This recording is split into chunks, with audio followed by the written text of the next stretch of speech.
राजनीति में नेताओं में अक्सर आरोप प्रत्यारोप का दौर चलता है। सत्ता पक्ष और विपक्ष एक दूसरे पर हमलावर रहते हैं, लेकिन यहाँ तो सत्ता पक्ष केवल विपक्ष के एक चेहरे पर ही निशाना साध रहा है।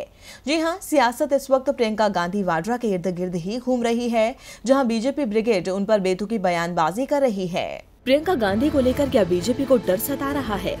क्या प्रियंका की राजनीति में आने से बीजेपी बौखला गई है?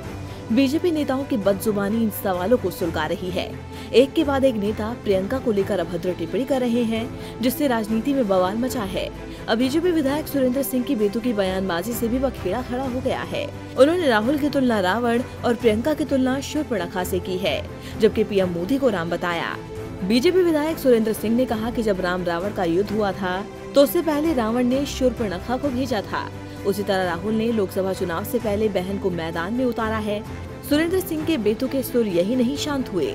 उन्होंने सारी हदें पार करते हुए कहा कि लोकसभा चुनाव में राहुल रावण के रोल में होंगे और पीएम मोदी राम के रोल में। अब बहन आ गई है तो रॉबर्ट वाड्रा बहनोई को भी उतार लीजिए।